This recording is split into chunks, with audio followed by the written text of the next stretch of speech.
जय माता दी।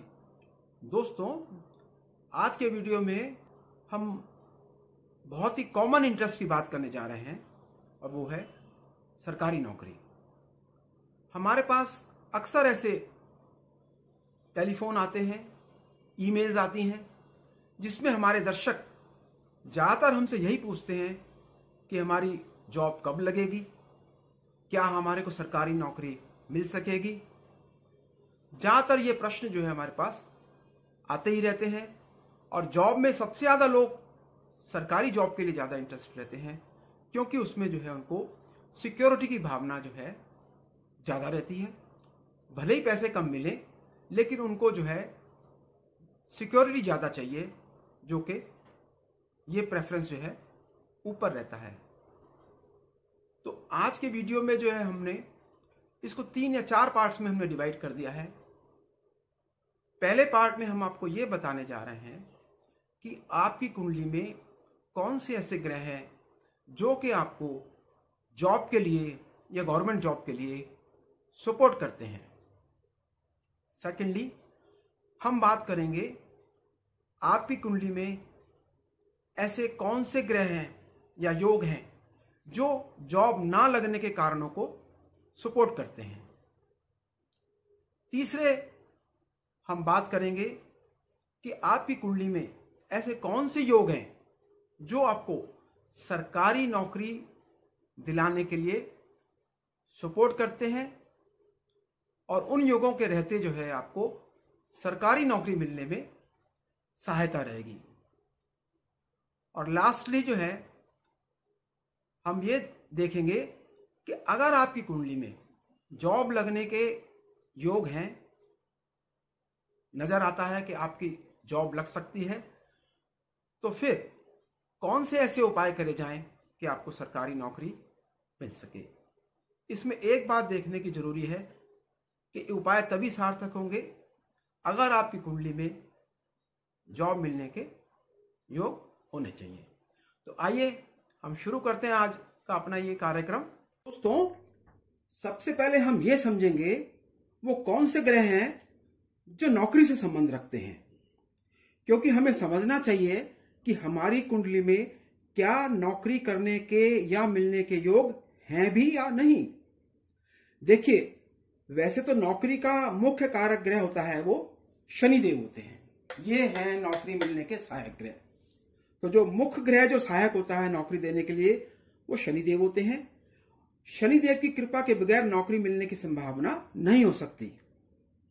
शनिदेव के साथ साथ नौकरी मिलने में अन्य पाप ग्रहों की भी भूमिका होती है, यानी कि शनि देवता के अलावा राहुदेव और केतुदेव की भी नौकरी पाने में भूमिका होती है। ध्यान रखिए, कुंडली का जो छठा भाव है और 11वां भाव है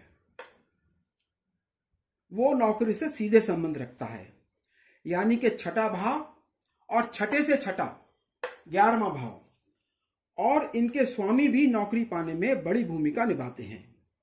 यानी कि आपकी कुंडली में जो छठे घर का मालिक है वो भी नौकरी दिलाने में बड़ी भूमिका निभाएगा। इसके अलावा कुंडली में अग्नि और पृथ्वी तत्व राशियां, ये अग्नि तत्व और ये पृथ्वी तत्व राशियां भी नौकरी दिलाने में सहायक रहती हैं। अगर आपकी अग्नि की राशि है, यानी कि अग्नि की कौन कौन सी राशि है, मेष है, सिंह है या फिर धनु है, ये है, ये राशियां अगर हैं, या फिर पृथ्वी तत्व की राशि है, वृषभ राशि, कन्या राशि या मकर राशि है, तो इनकी वजह से भी नौकरी पाने में बहुत सहायता मिलती है। संक्षेप में, यानी कि इन शॉर्ट, आप इस प्रकार समझें कि यदि शनि की कृपा हो कुंडली में, छठे भाव के स्वामी की कृपा हो कुंडली में, तो आप आसानी से नौकरी पा सकेंगे। दोस्तों, इस वीडियो के अगले पार्ट में अब हम बात करेंगे उन कारणों के बारे में जो हमारे को जॉब मिलने में बाधा उत्पन्न करते हैं, या जिन योगों के कारण सरकारी नौकरी मिलने में बाधा आती है।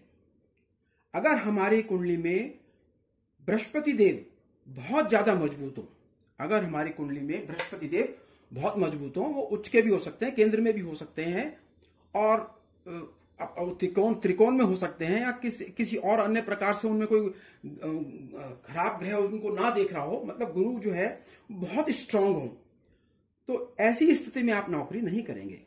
सरकारी नौकरी की तो बात ही ना करो, क्योंकि बृहस्पति जो है वो गुरु हैं, और बृहस्पति का ज्यादा स्ट्रांग होना जातक को स्वतंत्र यानी कि इंडिपेंडेंट बनाता है।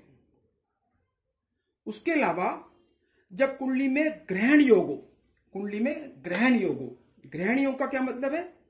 ग्रहण योग का मतलब है कि सूर्य राहु केतु की एक्सिस पर हो या चंद्रमा राहु केतु की एक्सिस पर हो, तो भी सरकारी नौकरी पाने की संभावना कम हो जाती है। तीसरी बात, यदि कुंडली में गुरु चांडाल योग हो, गुरु चांडाल योग तो आप भली भांति जानते हैं, अगर आपकी कुंडली में गुरु चंडाल हो तो भी सरकारी नौकरी मिलने में परेशानी होती है। लेकिन यहां पर आपको यह देखना होगा कि बृहस्पति किस भाव के स्वामी हैं और कहां पर बैठे हुए हैं। नंबर 4, यदि कुंडली में शनि का संबंध धन स्थान से बन जाए, यानी कि यह धन स्थान है और शनिदेव यहां पर हो सकते हैं, तीसरी दृष्टि से देखें, यहां पर 7वीं दृष्टि से देखें, और यहां होकर इसको 10वीं दृष्टि से देखें, यानी शनि ग्रह का संबंध आपकी कुंडली में अगर धन स्थान से बन जाए तो ऐसी स्थिति में भी सरकारी नौकरी में बाधा पैदा होती है, क्योंकि ऐसी स्थिति में जातक उम्मीद से ज्यादा पैसा कमाता है और उम्मीद से ज्यादा पैसा सरकारी नौकरी में पाना मुश्किल है।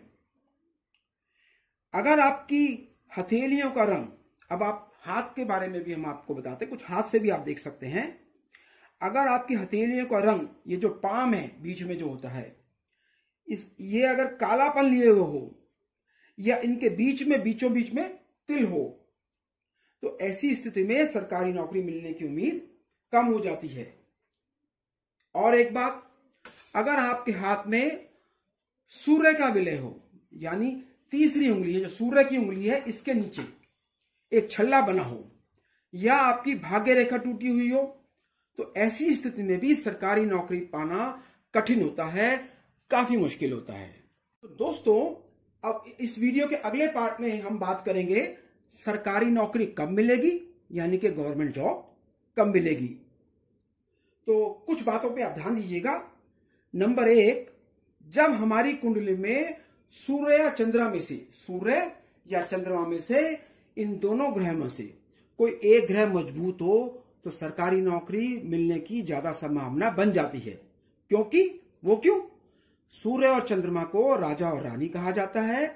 ये राज्य के या गवर्नमेंट के रिप्रेजेंटेटिव हैं और सरकार से संबंध रखते हैं। इसलिए इन दोनों ग्रहों में से कोई भी एक ग्रह स्ट्रांग होगा तो सरकारी नौकरी मिलने के चांसेस बन जाएंगे। अब हम नंबर 2 बात करेंगे। अगर कुंडली में पंच महापुरुष योग है, अगर आपकी कुंडली में पंच महापुरुष योग उपस्थित है, यानी शनि से बन रहा हो, बृहस्पति से बन रहा हो, मंगल से बन रहा हो, या शुक्र से बन रहा हो, या बुध से बन रहा हो, और खास तौर पर यदि शनि से बनने वाला पंच महापुरुष योग हो तो ये योग ज्यादा असरदार होता है। यदि शनि की स्थिति कुंडली में मजबूत हो और शनि की 7.5 या ढैया चल रही हो तो ऐसी स्थिति में भी संभावना सरकारी नौकरी की बन जाती है। नंबर 3, अगर आपके हाथ में दोहरी सूर्य रेखा हो, ये आपकी सूर्य उंगली है, इसके नीचे अगर आप देखें, अगर आपके हाथ में अगर दोहरी सूर्य रेखा हो, ये जो तीसरी उंगली है, ये तीसरी उंगली, ये अंगूठा हो गया, 1, 2 और 3, तीसरी उंगली जो है ये सूर्य की उंगली कहलाती है, और अगर इसके नीचे डबल लाइन है तो ऐसी स्थिति में भी सरकारी नौकरी की संभावना बन जाती है। और एक बात सुनिए, नंबर 4 बात, हाथ में बृहस्पति के पर्वत पर, ये पहली उंगली अंगूठे के साथ वाली बृहस्पति की उंगली है, और इसके नीचे हम बात करें, बृहस्पति पर्वत की बात कर रहे हैं, हाथ में बृहस्पति के पर्वत पर पहली उंगली के नीचे बृहस्पति के पर्वत पर क्रॉस हो तो भी सरकारी नौकरी मिलती है। हालांकि यहां पर जो नौकरी मिलती है वो शिक्षा के क्षेत्र में, फाइनेंस के क्षेत्र में या कानून के क्षेत्र में मिलती है। तो दोस्तों, इस वीडियो के आखिरी पार्ट में हम कुछ उपायों के बारे में बात करेंगे जो कि आपको सरकारी नौकरी दिलाने में सहायक होंगे। अब मान लीजिए कि आपकी कुंडली में सरकारी नौकरी के योग बने हुए हैं, लेकिन प्रयास के बावजूद आपको सरकारी नौकरी नहीं मिल पा रही है, तो हमें क्या उपाय करने चाहिए, आइए हम जानते हैं। नंबर 1, सबसे पहले आप काम करें, सुबह उठकर माता पिता के चरण स्पर्श करें। सुबह उठकर माता पिता के पैर छूना बहुत ही सहायक सिद्ध होगा। वो इसलिए कि माता पिता के पैर छूने से आपका चंद्र ग्रह और आपका सूर्य ग्रह दोनों ही मजबूत होंगे। नंबर 2, आप उगते हुए सूर्य को जल चढ़ाएं। जल सवेरे सवेरे सूर्य निवोदित हो, जिस समय सूर्य उगते हों, उस समय उन्हें श्रद्धा के साथ जल अर्पित करें। नंबर 3, सुबह और शाम 108 बार गायत्री माला का जप करें। ये जप आप रुद्राक्ष माला से करें तो बहुत अच्छा होगा। नंबर 4 में हम बात करें किसी रत्न को धारण करना, माणिक या नीलम रत्न। किसी अच्छे एस्ट्रोलॉजर से सलाह लेकर के माणिक या नीलम दोनों एक साथ कभी नहीं धारण करना है। माणिक या नीलम में से कोई एक रत्न धारण करें। यदि आप एस्ट्रोलॉजर से सलाह लेकर नीलम या माणिक धारण करते हैं तो सरकारी नौकरी मिलने के लिए ये उपयोगी रहेगा। इससे सरकारी नौकरी का मिल पाना आसान हो जाएगा। अब हम नंबर 5 बात करें लाल रंग का प्रयोग। आप हल्के लाल रंग का ज्यादा से ज्यादा उपयोग करें। लाइट रेड शेड का आपको ज्यादा यूज करना चाहिए, इससे भी आपको लाभ मिलेगा। अब हम 2 बातें बता दें जो कि बहुत जरूरी हैं, जो आप नोट कर लीजिए कि सरकारी नौकरी पाने के लिए आपको सूर्य को जल जरूर चढ़ाना है। आप चाहें तो सादा जल चढ़ाएं या उसमें रोली या कुमकुम भी मिला सकते हैं।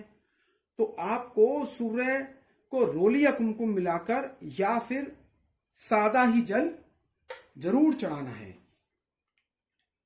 अगर आप प्रशासनिक सेवा यानी कि एकेडमिक फील्ड में जाना चाहते हैं, तब आप जल चढ़ाने के बाद आदित्य हृदय स्तोत्र का पाठ जरूर करें।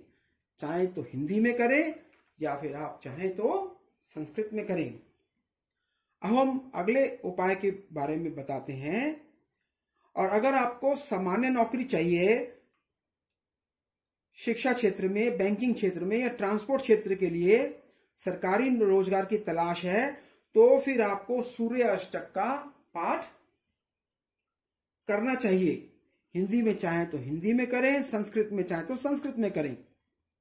अगर आप नियमित रूप से भगवान सूर्य की पूजा करें और आदित्य हृदय स्तोत्र या सूर्य अष्टक का पाठ करें, तो इससे नौकरी पाने की बाधा दूर आसानी से हो जाएगी और ये आपको गवर्नमेंट जॉब के लिए मिलने में सहायक होगा। लेकिन एक बात हम बता दें कि आप ये उपाय हमारे जो है तभी काम करेंगे जब आपकी कुंडली में सरकारी नौकरी का योग हो और वो बिना किसी कारण के आपको नहीं मिल पा रही हो। इसके अलावा जो है सरकारी नौकरी के लिए एक उपासना बहुत ही कारगर होती है और वो है सुंदरकांड का पाठ, हनुमान जी का सुंदरकांड का पाठ। तो आप बाकी तैयारी करिए, बाकी पढ़ाई करिए, लेकिन यदि आप 1 नंबर से या 2 नंबर से रुक जा रहे हैं, कट ऑफ में आपका नाम नहीं आ पा रहा है, बार बार बाउंड्री पर पहुंचकर रुक जाते हैं और सरकारी नौकरी में आप नहीं सिलेक्ट हो पाते हैं, तो सप्ताह में एक दिन, केवल सप्ताह में एक दिन शनिवार की शाम को सुंदरकांड का पाठ यदि आप करें तो आपके लिए बहुत शुभ रहेगा।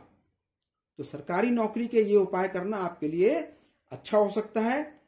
लेकिन मैं फिर कहूंगा कि ये उपाय तभी काम करते हैं, ये तभी फायदा देते हैं जबकि आपकी कुंडली में सरकारी नौकरी पाने की बेहतर संभावनाएं होंगी। ध्यान दीजिए कि अगर आपकी कुंडली में सरकारी नौकरी के योग हैं ही नहीं, तो फिर आपको ये उपाय करने से फायदा नहीं मिलेगा। जय माता दी।